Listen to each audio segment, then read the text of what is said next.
নমস্কার বন্ধুরা, মিমিস কিচেনে আপনাদেরকে আরেকবার স্বাগত জানাই। আজ আমি আপনাদেরকে চিকেনের একটা চটজলদি রেসিপি বানাবো। এখানে চিকেন নিয়েছি, ধনেপাতা, ক্যাপসিকাম, আদা রসুন, পাকা লঙ্কা পেস্ট আর তার সাথে আছে কুচিয়ে রাখা পেঁয়াজ। এবার চলুন, কড়াইয়ে সর্ষের তেল বসিয়ে দিয়েছি। সর্ষের তেলের মধ্যে দিয়ে দিয়েছি পেঁয়াজের কুচিগুলো। যেহেতু এখানে একদম 250 গ্রাম চিকেন আছে, তাই পেঁয়াজ আমি এখানে একটা বড় মাপের একটা ছোট মাপের পেঁয়াজ আমি নিয়েছি। পেঁয়াজের সাথে আমি দিয়ে দিয়েছি কাঁচা পাকা লঙ্কা কেটে রাখা।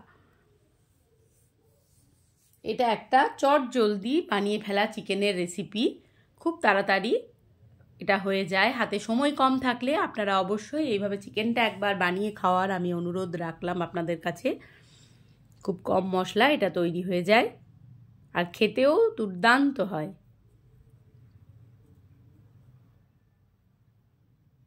ভালো করে পেঁয়াজটাকে ভাজা ভাজা করে নিচ্ছি। এরপর দিয়ে দেবো কেটে রাখা ক্যাপসিকামগুলো। এখানে আমি অর্ধেকটা ক্যাপসিকাম দিয়েছি, যেহেতু চিকেন বললাম পরিমাণ অনুযায়ী। যদি বেশি থাকতো তাহলে আবার একটু হয়তো গোটাই ক্যাপসিকাম দিতাম। এটা বড় মাপের ক্যাপসিকামের অর্ধেকটা আমি দিয়েছি। এবার ভালো করে ভেজে নিচ্ছি মশলাটাকে।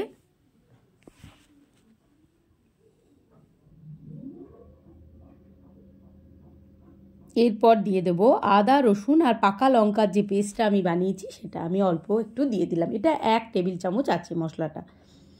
এবার ভালো করে মশলাটা আমি কষিয়ে নিচ্ছি।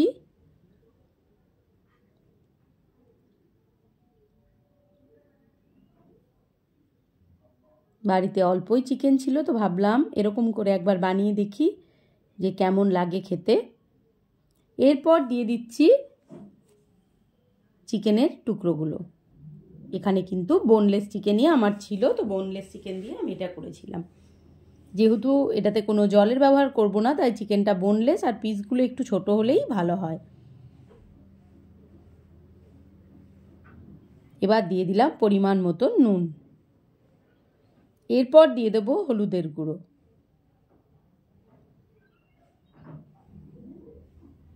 এবার ভালো করে খুন্তি দিয়ে মিশিয়ে নিচ্ছি।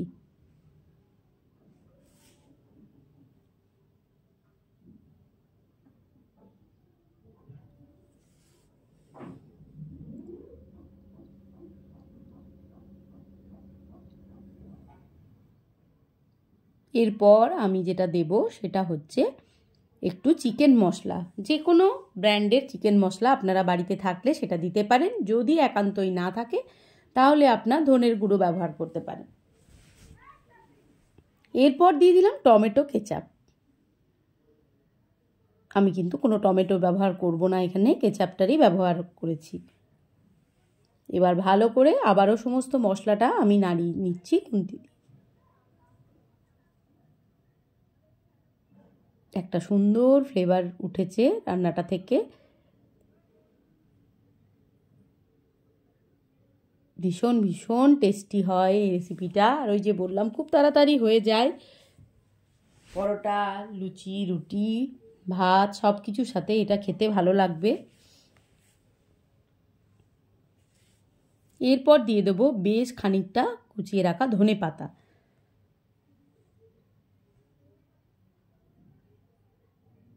শীতের সময় যে কোনো রান্নায় মন ভরে যদি ধনেপাতা দিতে পারা যায় তো খুব ভালো লাগে। সব রান্নায় নয়, যেগুলোতে ধনেপাতা যায় সেই রান্নাতে ধনেপাতা দিতে পারলে মনটা বেশ ভালো লাগে আমার নিজের। এবার ভালো করে খুন্তি দিয়ে আবারও সমস্ত মশলাটাকে মিশিয়ে নিচ্ছি।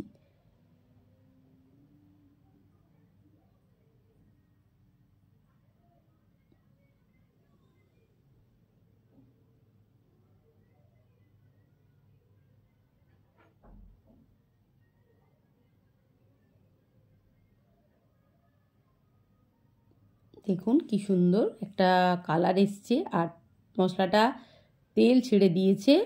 মানে মাংসটা আমার কষানো প্রায় হয়েই গেছে। একটু কষা কষাই থাকবে, এখানে কোনো জলের ব্যবহার আমি করব না।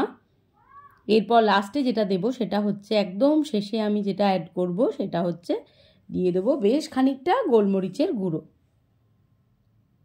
ব্যাস তৈরি হয়ে গেছে আমার চট জলদি একটা চিকেনের রেসিপি, যেটা ভাত, মুড়ি, মানে রুটি, পরোটা সবের সাথেই খেতে পারবেন আপনারা। একদম শুকনো ঝরঝরে। দেখুন, ভিডিওটি যদি ভালো লেগে থাকে তাহলে অবশ্যই আপনারা লাইক, কমেন্ট, শেয়ার, সাবস্ক্রাইব করে আমার পাশে এইভাবেই থাকবেন। সবাই ভালো থাকুন, সুস্থ থাকুন। আবারও দেখা হবে পরবর্তী ভিডিওর সাথে। সবাইকে অসংখ্য ধন্যবাদ।